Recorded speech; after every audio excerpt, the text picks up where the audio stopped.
This is Past Daily's 1,000-Yard Stare. I'm Gordon Skeen, and this is what happened this week at Past Daily, the one that started on July 15th.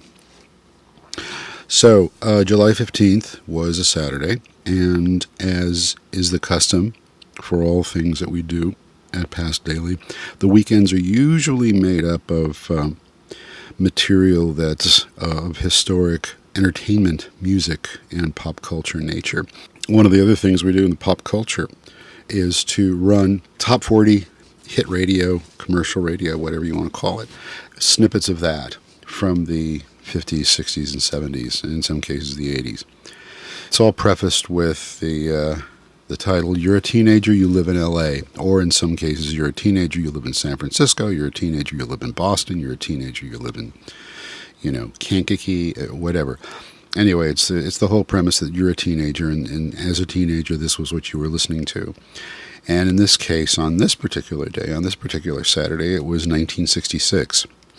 There are two things. One is there's the dial hopping, which is, as you know, every kid with a very short attention span, as I'm sure yours was, as mine certainly was, would last about 20 seconds or a minute or however long it was, or however interesting the music that you were listening to, or you would switch over to another station that was playing something more interesting. Anyway, it made for some very schizophrenic listening later on. I mean, you would record this stuff, and I mean, kids did it. I'm sure you did it too. You had a tape recorder, you had your parents' tape recorder, you had a reel of tape, and you loved listening to the radio, and you wanted to listen to it again and again and again. And so what would happen is, you'd have these snippets of music, and so when the tape was over, then you'd finish it, and, turn the tape over, or, buy another one, whatever. So, but years later, if you were so inclined and you were anything like a pack rat, you'd fish these tapes out, and you'd start listening to them, and you'd either get really embarrassed, or you'd go, oh my God, what happened to me? The things that I was doing. Anyway, this is one of those things, and it's mostly to capture the period of the time. I don't think there's any real, it's like the music is kind of incidental. I mean, I suppose that, there are things that it alludes to, and obviously people who are, big nostalgia oldies fans, get into it, but it's also just the whole thing was going around, what was happening at the time, what people were wearing, and all like that. So on this particular episode, it's 1966, and it's in L.A., and it's a bunch of different radio stations. It's KRLA, KFWB, KHJ.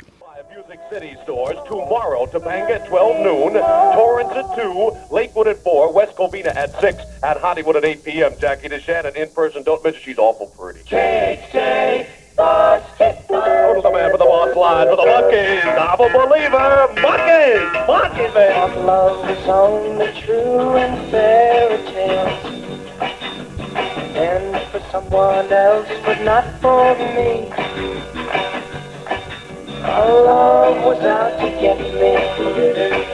That's the way it seemed. Disappointment haunted all my dreams. Then I saw her face. Now I'm a believer. Not a trace of doubt in my mind. I'm in love. I'm a believer.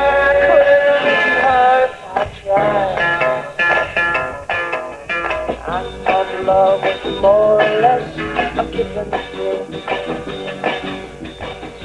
The more I gave, the less I got. What's the use in trying? Then all you get is pain. When I needed sunshine on my brain, then I saw her face.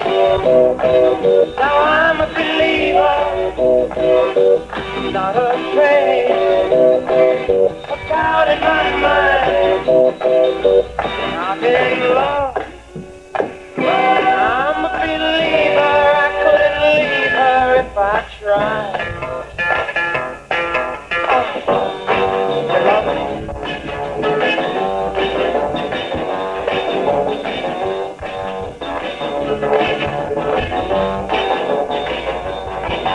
Love was out to get me. No, that's the way it seems.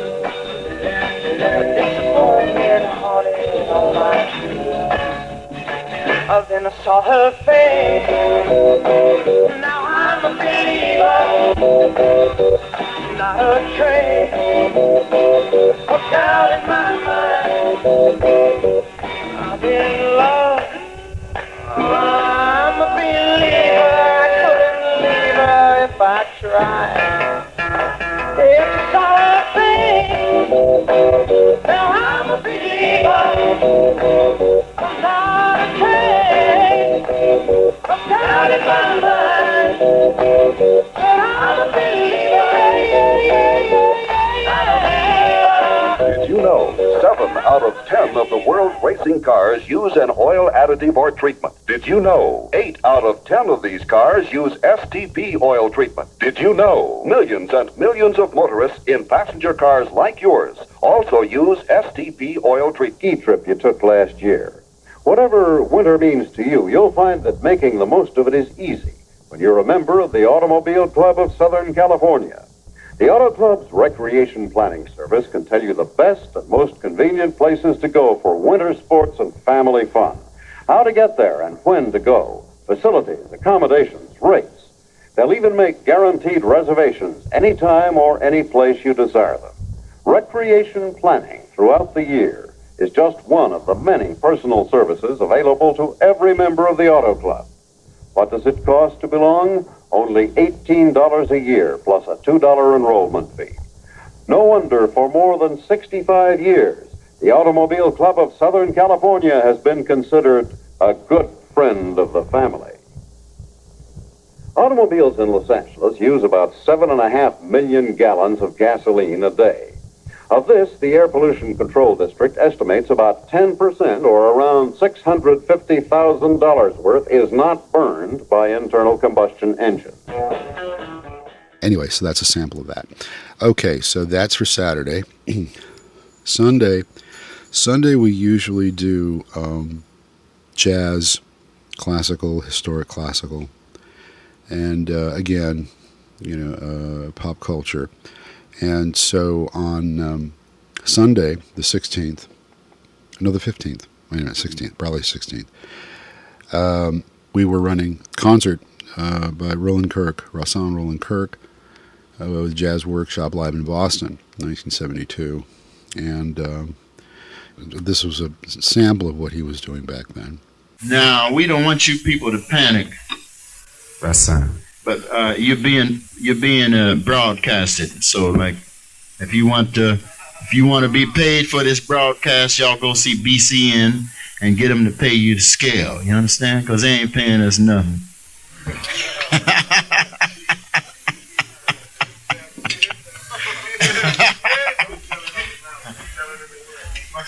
So if a lot of you people go down there and picket in front of BCN, y'all get some bread. And the musicians are taking over the station, and then y'all might hear some real black classical music, what y'all call jazz. Y'all thought y'all come and hear some jazz, right? Y'all ain't hear no jazz. Y'all hear black classical music. And then the other feature that we usually do every week is this thing called Past Daily Weekend Gramophone, which is historic recordings of primarily classical. The title is a little bit of a misnomer, only in the sense that I think for in the 6 years that we've been running this feature, I think I've very rarely actually run any gramophone recordings. Primarily what it is a lot of live performances, first performances, and transcription discs and all like that from the 1930s, 40s, and 50s and 60s, and a lot of French radio and a lot of Canadian radio and like that.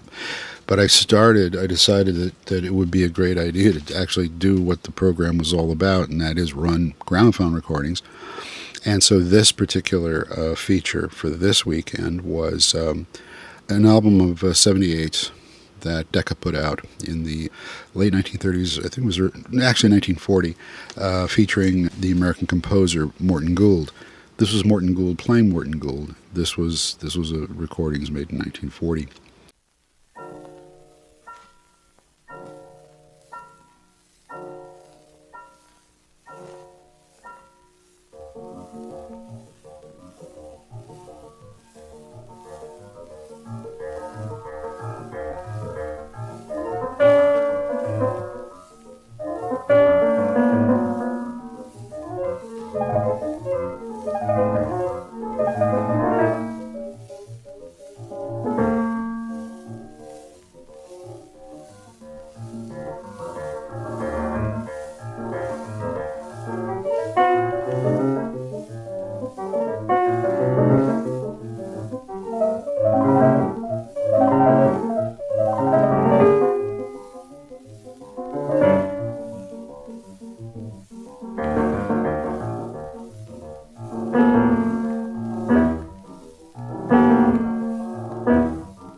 And there you have it. And then we end up with going back to our regular sound booth features, which is primarily session recordings, radio sessions, the BBC John Peel sessions, KEXP, KCRW's Morning Becomes Eclectic, the live stuff, any kind of live session recording that goes on. This particular recording was the farewell concert by the Field Mice from 1991, and it was basically the last performance the band did, and it was recorded at Tufnell Park Dome in London in 1994, and that ends up the weekend. So, CBS News, I'm Frank Sedapani. 5 dead, hundreds hurt, roads ripped up, buildings flattened. A powerful earthquake has caused extensive damage on Japan's northwestern coast. CBS's Lucy Kraft has the latest from Tokyo. Tens of thousands of homes are without gas, electricity, or water, forcing residents to evacuate to shelters set up in public school gyms. Army rescue teams continue to search throughout collapsed buildings in the states of Niigata and Nagano, looking for victims buried under debris. The quake started a transformer fire at a nuclear plant in Kashiwazaki City. The plant automatically shut down. Officials say there was no release of radioactivity and no reactor damage. Here at home, victims of sexual abuse by Catholic priests will be in court today to seal a settlement that will cost the Los Angeles Archdiocese $660 million. The payout will be the biggest since the priest abuse scandal broke into the open 5 years ago. Attorneys for the Archdiocese and the victims have agreed on the deal. Today, a judge is expected to give it his okay. Yesterday, following Sunday Mass, Los Angeles Cardinal Roger Mahoney sounded contrite. It should not have happened and should not ever happen again. But one of the victims, Mary Grant, is not impressed by the Cardinal's words. This is nothing more than a business decision on the part of Mahoney. Steve Futterman, CBS News, Los Angeles. Just when it seemed they were coming down, gasoline prices have hit hit a bump in the road. It's beyond my control, so just kind of pay it and get over it and move on, but it does upset me. The national average price is back over $3 a gallon in the latest Trilby-Lundberg survey. In the past 3 weeks, gasoline prices have turned upward. They're up 6 cents on average to $3.06 per gallon for the regular grade. With refinery problems pinching supplies in the Midwest, Chicago posted the highest average price at $3.46 a gallon.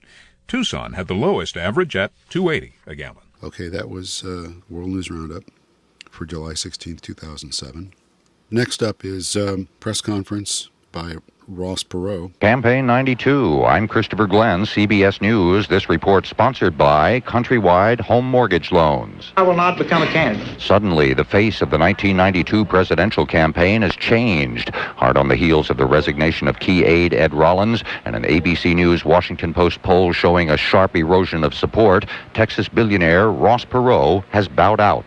I believe it would be disruptive for us to continue our program, since this would obviously put it in the House of Representatives and be disruptive to the country. Perot noted what he called the revitalization of the Democratic Party as one factor in his decision, adding, throughout this effort, we have said repeatedly that our objective is to improve our country, not disrupt the political process. Reporter Barry Bagnatto has the first reaction from Bill Clinton's camp. Clinton's campaign advisors are huddling with the nominee, formulating a response to Perot's surprise announcement. During this Democratic convention week, when momentum appears to be moving toward the Arkansas governor anyway, Perot's decision can only help give him at least a temporary boost in the polls. And again, Ross Perot has dropped out of the 1992 presidential race without ever formally declaring his candidacy. Campaign 92, I'm Christopher Glenn. Okay, and now that was Ross Perot. And here we come up on the evening, our evening segment on the 16th. And it is a session by Phil Wilson, formerly founding member of the June Brides, in session from 1987.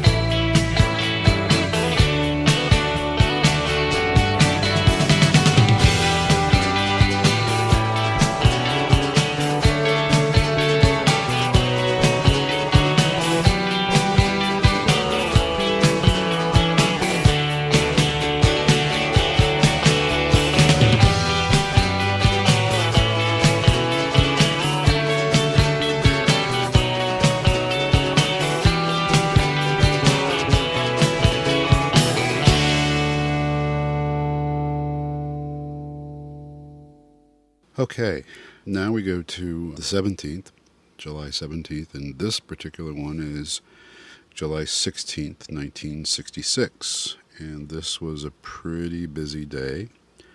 We are smack in the middle of summer, and things are heating up, and particularly in 1966. There was a lot going on within the cities. And here's a taste of what was going on. These voices made headlines this week. I'll be around a good while. Here a block here, and then 2 blocks there. Violence breaks out. By the time they get there, the people scatter. I understand that there are going to be a number of the Air Force prisoners that are going on trial in North Vietnam.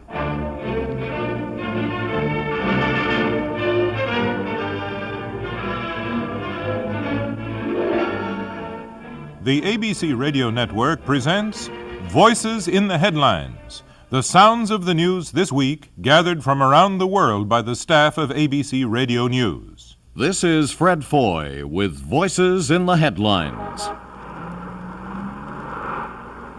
Chicago, the Windy City, a giant city astride the American heartland. Chicago, a modern American city trying to come to grips with the problems of this age. Among them, civil rights. I'll be around a good while. I don't think we can deal with these problems in the next week or in the next month or in the next 3 or 4 months. So that while I haven't set a timetable or a particular date, we will be here several more months. Dr. Martin Luther King was in Chicago to lead Negroes in a nonviolent campaign for equality in jobs, education, and opportunity. But the Queen City of the Midwest was in for a bad week. in which the voices of nonviolence were swallowed by the savagery of mobs in the streets. The streets of Chicago's West Side rang to the rattle of gunfire as Negroes began rioting Tuesday night when police had tried to shut off fire hydrants. But Tuesday night's troubles were only prelude for worse riots. On Wednesday, ABC's Don Farmer reported, Chicago's West Side is a patchwork of violence at this hour. I'm in the ABC mobile unit heading toward an intersection where trouble is brewing. Large crowds of angry Negroes are there. One of our ABC News cars was stoned as it passed through the area a short time ago. All over the West Side, we hear reports of sporadic outbreaks of violence. Rock throwing, a few Molotov cocktails, and hundreds of police are rushing to the scenes of trouble. It will indeed be a long night here. Don Farmer, ABC, in the mobile unit on Chicago's Southwest Side. The rioting continued through the night Wednesday and broke out again on Thursday and Friday. Again, Don Farmer on the scene. Right now we're watching a group of policemen they have 3 Negroes arrested. Their hands are up against the wall and they're being searched. To get to them, police broke into a building. A bus came by and someone shot at it, and the bullet went just inches away from the head of one of the women passengers, a Negro. She almost had a stroke. She was so scared. Here a block here, and then 2 blocks there, violence breaks out. By the time they get there, the people scatter. It's an impossible situation. Don Farmer, ABC, on Chicago's West Side. A week of terror in Chicago as street warfare raged between police and the rioters. In all, 2 persons were killed, 57 wounded in the riots. Finally, elements of the Illinois National Guard were called out. Don Farmer watched them swing into action. Here in the riot zone, things are relatively quiet at this hour. National Guardsmen are patrolling the streets on foot and in jeeps and trucks. The men have automatic rifles at the ready, bayonets are fixed, but so far they've had no reason to use them. Sitting here in the ABC mobile unit, we hear occasional shots ring out. Police report crowds gathering here and there. Some looting is reported. And the night is not over. Chicago is still in trouble. Don Farmer, ABC, on Chicago's West Side. Chicago Police Commissioner Orlando Wilson explained why he asked for National Guardsmen. I felt that the situation has grown beyond the capacity of civil authority to deal with it. When policemen are being shot at by snipers, this goes beyond the normal duty of the police, and under these circumstances, we need the assistance of the National Guard. And Chicago Mayor Richard Daley had some thoughts on the riots. The unlawful events which have occurred were brought about by criminal gangs, roving neighborhoods, streets to imperil lives, disrupt community life, destroy property, and to challenge with guns and other weapons the safety and rights of families and their neighbors. And as Mayor Daley and other city officials tried to keep the lid on in Chicago, others thought the city officials had to bear much of the blame for the troubles. Martin Luther King said, I want to stop riots, I want to see them end, but I must confess that the largest job of stopping riots will be in the hands of those who lead the city politically. Daley? And yes, Mr. Daley. I think he can do much more to stop a riot than I can. Dr. King met on Friday with Mayor Daley to talk about the immediate grievances of the Chicago Negro community. And King and Daley agreed to take some immediate steps to ease the problems, including a review of the relations between minority groups and police. Dr. King summed up. We had a very good meeting, and I'm very happy that we were able to discuss all of these issues and emerge with something that we consider concrete enough to take back to those who in frustration and bitterness and everything else are engaged in misguided violence.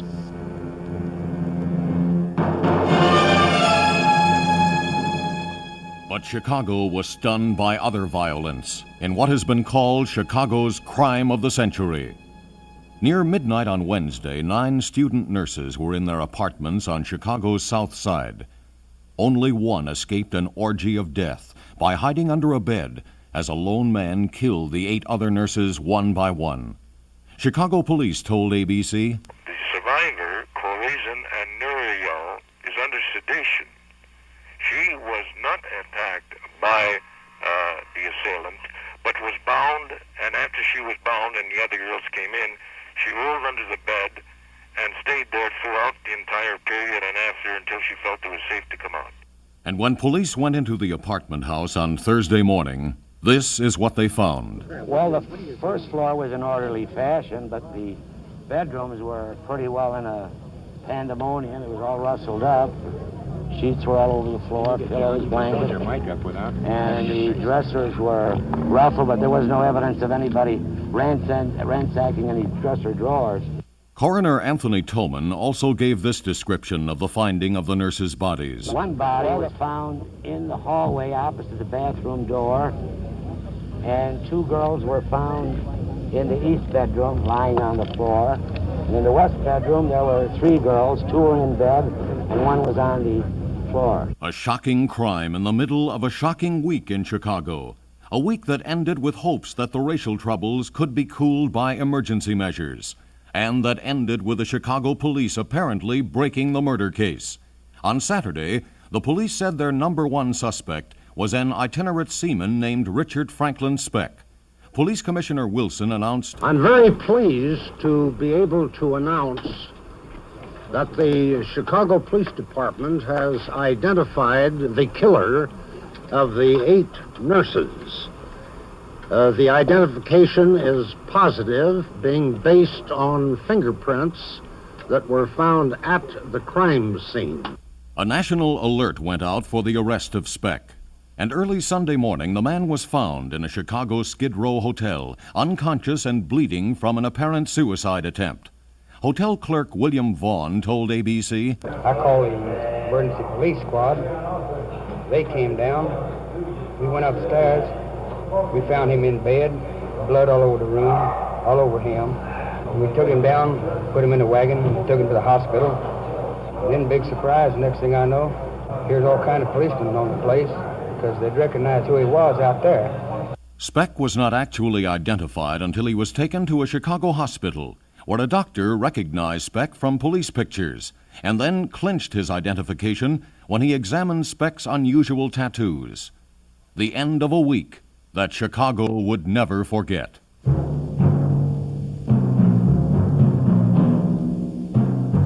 In Vietnam, the United States kept up its hammering of military targets in North Vietnam. The former U.S. Air Force commander in Vietnam evaluated those raids. Lieutenant General Joseph Moore spoke at a Pentagon briefing. The strikes have caused him a considerable amount of effort. The thousands of people he's having to use to rebuild his road system, his bypasses, his bridges, the resources it's using. I think it's going to be pretty soon he's going to have second thoughts and try to figure out some way of disengagement. But the nation was becoming more concerned with American airmen than with American air raids. The airmen in question, in custody in North Vietnam, prisoners of war. One of them, Murphy Neal Jones, was shown in Hanoi, and the communists released a tape which they said was Airman Jones. On 29 June 1966, I was ordered to fly an F-105 from Tak Ly Air Base, Thailand, to attack a target in Hanoi. While I was approaching the target, my aircraft was hit by your heavy ground fire. I had only enough time to bail out, and when I landed on the ground, I was immediately captured by your armed local people and military men. I am very much sorry for my criminal act against the Vietnamese people. The tape that was said to be an American airman was released at a time when Hanoi hinted that it would put the American flyers on trial as war criminals. There was an exchange of words on that possibility when Secretary of State Dean Rusk appeared before a Senate subcommittee headed by Senator Edward Kennedy. As I understand it, there are going to be a number of the Air Force prisoners that are going on trial in North Vietnam.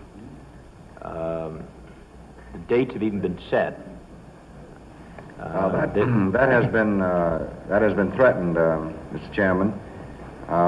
We're not sure yet that the threat will be carried out, or if trials were held, that any sentences would in fact be carried out. Dean Rusk and others were part of a crescendo of warnings to Hanoi, telling them of the dangers they were tempting if they put Americans on trial. Secretary Rusk said, "We believe and must insist upon the validity of the Geneva Agreements on prisoners of war. that we in the South Vietnamese are conducting ourselves in accordance with those conventions. The International Committee of the Red Cross is provided lists of prisoners. They visit the prisoner camps.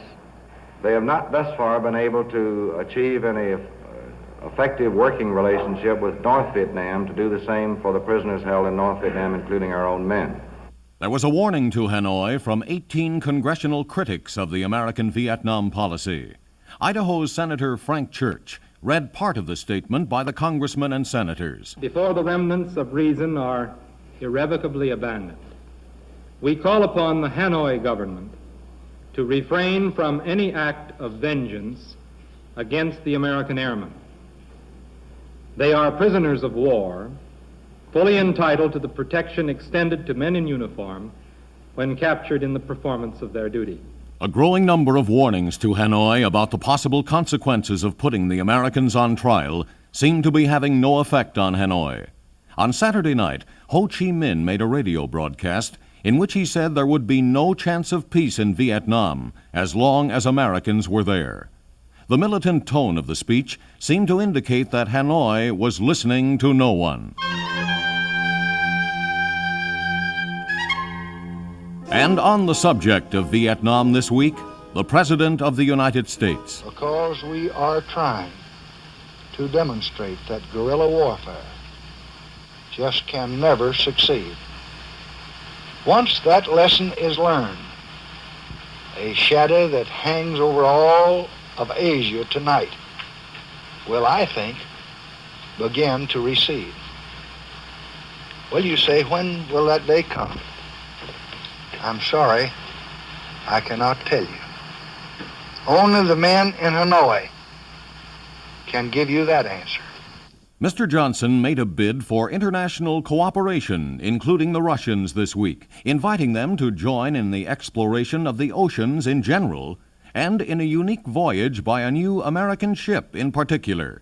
The President said, "It is our intention to invite Great Britain and West Germany and France and the USSR and India and Malaysia and Australia and New Zealand and Chile and Peru to participate in the first round-the-world voyage of oceanography." The President was in a philosophical mood this week as he swore in a new chairman of the National Endowment for Humanities.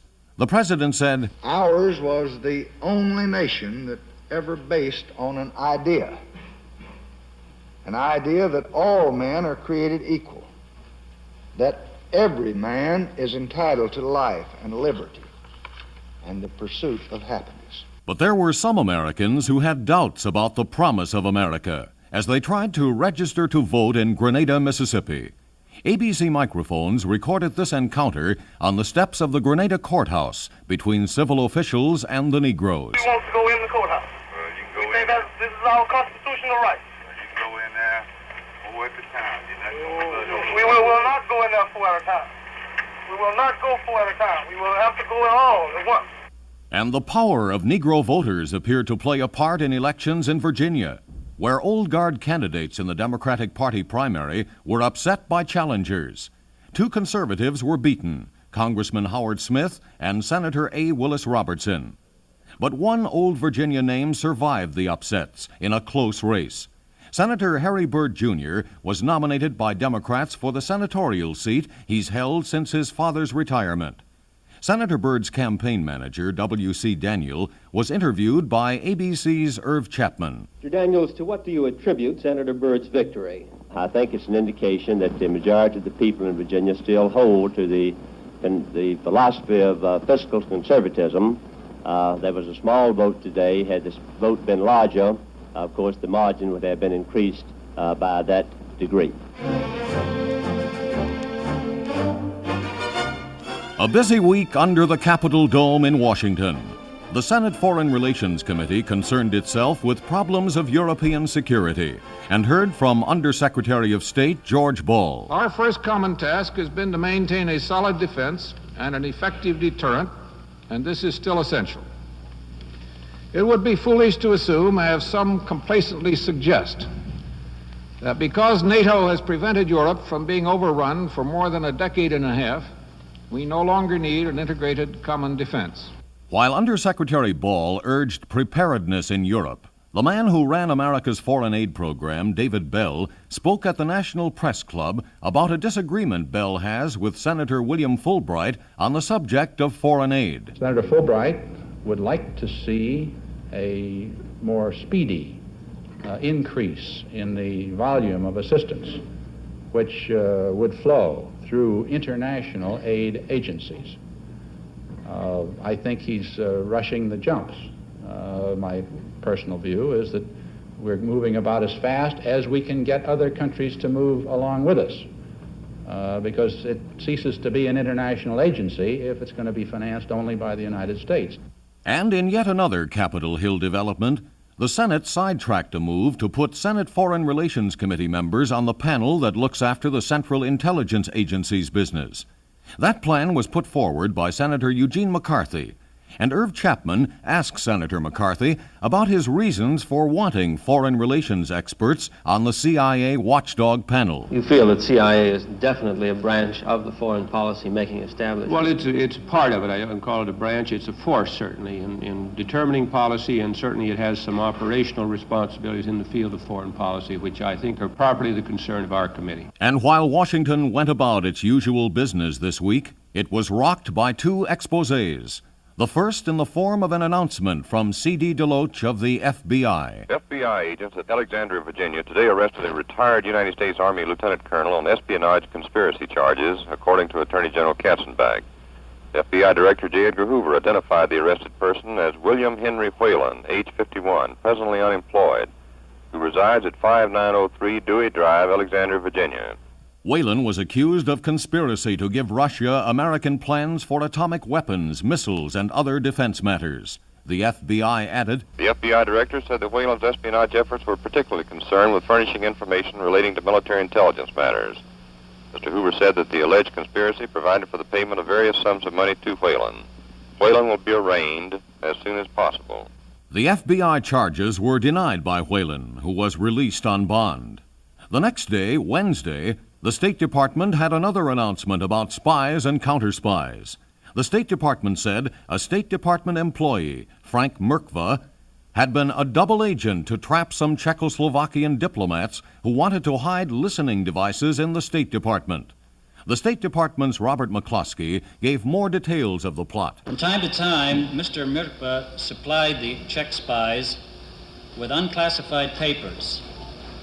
I repeat, unclassified papers, such as a State Department telephone book, press releases, and administrative reports, which had been cleared for transmittal. During the entire period of his contact with the Czech espionage agents, Mr. Merkva acted with the full knowledge and guidance of the Federal Bureau of Investigation and appropriate officials of the Department of State. The State Department ordered one of the Czechs out of the country and told the UN about the espionage activities of the second man. American space scientists and technicians at Cape Kennedy moved ahead with plans for another Gemini mission, Gemini 10, one of the most comprehensive American space ventures so far. Astronauts John Young and Michael Collins prepared to take Gemini 10 high above the Earth on Monday, July 18th, for two 55-minute spacewalks by astronaut Collins, 3 docking maneuvers, and rendezvous with 2 target satellites. As liftoff hour approached, the Gemini 10 mission kept an eye on the weather, as NASA's Zach Strickland reported. Weather still looks favorable for Monday afternoon, according to the U.S. Weather Bureau's Manned Spaceflight Meteorology Group. The forecast in the Cape Kennedy launch area calls for partly cloudy skies, surface winds of 10 knots, and seas in the offshore area of 1 to 2 feet. The ABC Radio News space team was on the scene, waiting to bring ABC listeners comprehensive coverage of Gemini 10 from start to finish. Love and marriage go together like a horse and carriage. This I tell you, brother, you can't have one without the other. In a few weeks, Lucy Baines Johnson will marry a young man named Pat Nugent in Washington. But the White House wedding plans were overshadowed this week by a welter of walks down the aisle. Actress Brigitte Bardot married again. 67-year-old Supreme Court Justice William O. Douglas got married again to 23-year-old Katharine Heffernan. And Justice Douglas told ABC about his romance. Kathy's been working in the field of sociology and has been associated with a clinical group in Portland dealing with the problems of disturbed people. So she's been very close to a lot of the kind of problems that we have in the law, like the responsibility, criminal responsibility, responsibility for antisocial conduct, and so on. Those problems that are very conspicuous in the news these days. And so this is her specialty, and I suppose it was that was the intellectual interest that first brought us together. But the big romantic news of the week involved singer Frank Sinatra. Love and marriage, love and marriage. It's an institute you can't disparage. 50-year-old Frank Sinatra became engaged to 21-year-old Mia Farrow, ending months of romantic gossip and rumors that Frank would marry Mia. He will, sometime before Christmas. So went this world this week, and the voices in the headlines.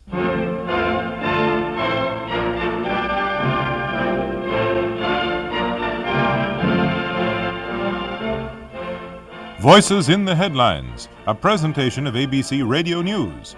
Written and produced by H. Paul Jeffers, directed by Bill Gately, executive producer Tom O'Brien. Audio engineering by Gene Carlson, Joe Palmer, and John Mattelaine.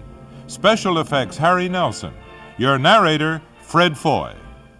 This is Charles Woods, inviting you to keep up with the news every hour of every day on this ABC Radio News station, and to catch up with the news each week on Voices in the Headlines.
Okay, that was the news for July 17th, 1966. And for our sound booth feature, we have a concert by Joe Strummer and the Mescaleros from Glastonbury, 1999. Good old BBC. And that's what's happening. That's kind of what was happening on the 17th.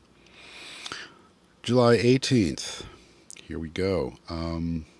This was the news. Hold on. Just going to check and see what this is we're getting here.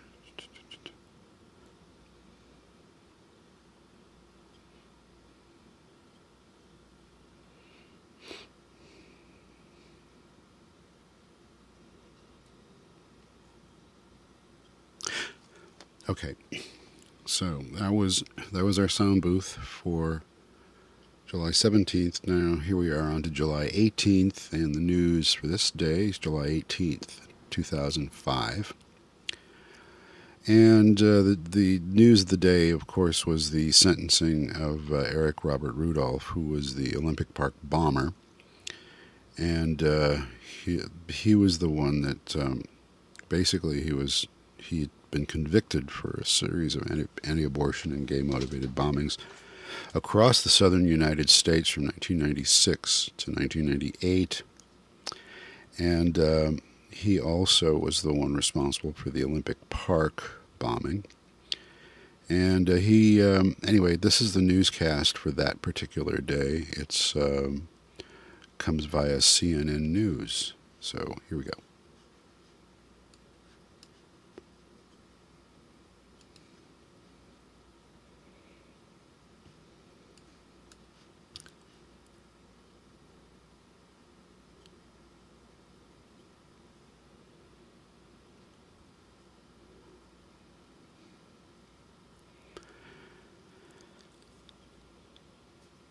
Okay, that was what was going on that particular Wednesday.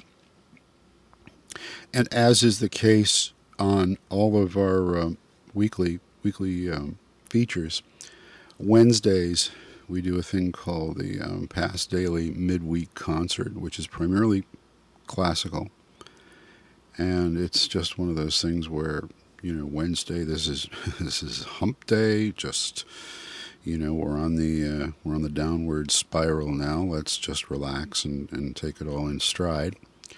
So, and to help you do all that, here's a concert from 1986 featuring the Montreal Symphony, conducted by Gunther Herbig and featuring Susan Dunn. And they are doing a program of music by Arnold Schoenberg, Richard Strauss, and Robert Schumann. And that's, what we call anti-road rage Wednesday music, and it certainly is. So if you get a chance, dial it in. There it is. You will find it on our Past Daily site. And then for the evening, we have a session. I think this is John Peel. A Peel session, I believe, for China Crisis from 1983. And let's see, let me just take a look at this for 1 second.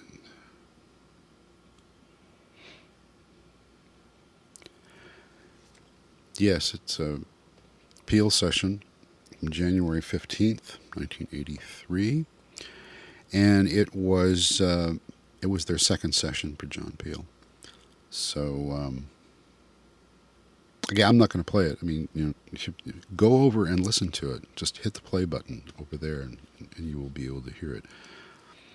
All right. Now we're coming up on Thursday. Thursday. Okay, Thursday, July 16th, or July 19th, I'm sorry, July 19th, 1951. Here we are in the middle of the Korean War. And there is a glimmer of peace talks, a glimmer of possibilities for peace talks. Although again, it's it was tooth and nail and all kinds of crossing T's and dotting I's. But that was what was going on. And while that was going on, of course, there was also a buildup of troops. So that was while that was happening. The other big news of that day was the Iran oil dispute, the dispute between Iran and Britain over what's now known, of course, as British Petroleum. At the time it was called the Anglo-Iranian Oil Company. And this has a lot to do with Iran at the time was being led by Mohammad Mossadegh, who basically he was an elected president and sort of put the Shah in the background someplace, and really sought to nationalize the oil industry, and it rubbed people in London the wrong way, and really got a whole thing going, and eventually wound up becoming well, and years later, of course, it became known that it was a CIA thing, that the government, the Mossadegh government, was overthrown. The Shah was reinstated, and things went on just as they were before. But at this time, on this particular July 19th in 1951, there was talk about how this was going to happen and how the negotiations were going to take place. So have a listen to that, And following up that is a documentary which BBC Radio 4 ran in 2005 called Putin's Russia, The Rise of Vladimir Putin. And in case, I mean, obviously the past few months, the name Vladimir Putin has been very much on people's minds. A lot of concentrating, a lot of news events and reports and all those sorts of things. So, you know, if you're just coming to this now and you're sort of going, well, you know, who is this guy? The BBC, as they always do, I mean, the BBC pretty much originated the radio documentary, and it is what they do phenomenally well. And so this particular documentary, it's a two-part documentary. It goes through, you know, the rise of Vladimir Putin and the elections and, you know, what he's become as of 2005. So, you know, 13 years later, we've got what's going on now. So that should give you some sort of background. Anyway, that is what's happening on that particular Thursday. Coming up right after that is a concert by one of my favorite bands, the Trashcan Sinatras, one of the bands that really sort of signaled, you know, an interesting twist in the late 80s, early 1990s. They are still together, and they have been touring actually quite a lot. They did an extensive tour of the United States. I think they're still in the middle of it, but anyway, this particular concert is from Kansas City, from 2017. And if you aren't familiar with them, they are one of the really brilliant bands that came out of that whole period, and who are still very, very good. And you know, if you had a chance to catch them, then you know. And if you didn't, I would imagine, you know, next time they're in town and they're around, I would definitely catch them if I were you. Anyway, Trashcan Sinatras live in Kansas City, and that's from our sound booth for Thursday. And now we come up with Friday. It's Friday, and on this particular Friday, the 20th of July, the news is an invasion comes to Cyprus and an impeachment comes to Washington. Guess who that's all about? Yeah. So this is, you know, basically two major events were taking place. And have a listen.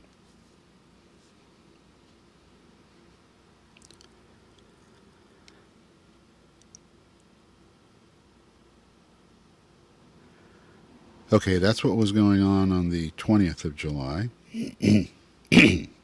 Sorry.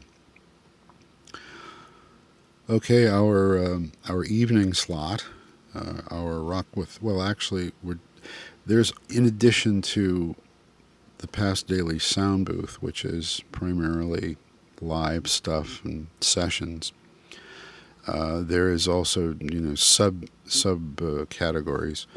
And on this particular subcategory, we do a thing called Rock Without Borders, which is basically music that's, you know, from other countries in other languages that, unfortunately, we don't really get a chance to hear a whole pile of. Or we do more now than we used to. There was a time when there was a lot of very interesting stuff coming out of Europe that you had to go to whoever your latest, you know, whoever the nearest import record shop was, and, you know, trust the guy who was buying all the records, you know, buying the discs for the store to, you know, turn you on to good things. And but now it's different. I think that's one of the nice parts about the internet, which I really like, is the fact that you can hear something either you know, minutes after it was first recorded, or you can hear a live show. And you know, there are a lot of certainly a lot of things to listen to, and you know, there's no shortage of radio stations throughout the world that run live presentations or studio sessions on a daily basis. And one of these, I think this was Radio France, RFI, I think it was, I'm not sure. But it is, let me just check, hold on, just.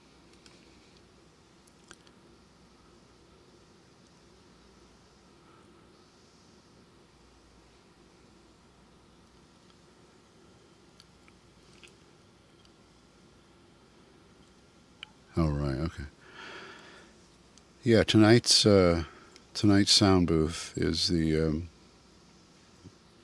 is from RTL, actually RTL in Belgium, and it is from a concert that was first broadcast on December 15th, 2012, by the artist Matt Bastard, whose real name completely forget, I completely blank on it now. But he is really very big in Europe, and he's actually been spending time in the U.S. and was I guess up until just recently splitting time between Paris and Malibu. Nice gig if you can get it.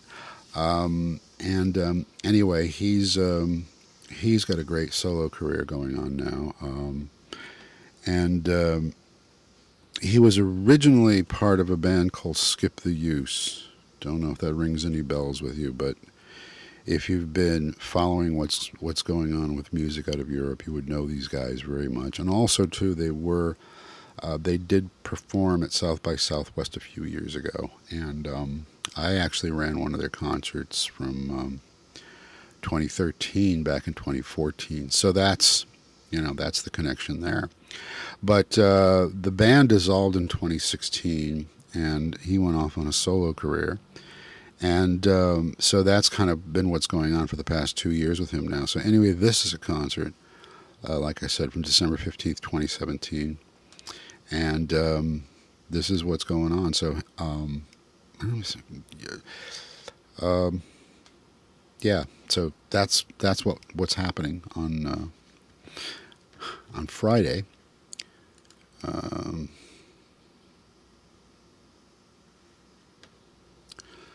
So there you go. That is Skip the Use's former founding member Matt Bastard in concert from 2017. And then to actually let's just stop that there. Okay, so that gives you an idea of what you might have missed for the week beginning on the 15th of July and ending on the 21st of July. And if you missed it, you can always go back to pastdaily.com. Check it out. It's there. You can hear the whole thing. You can certainly hear all the music stuff.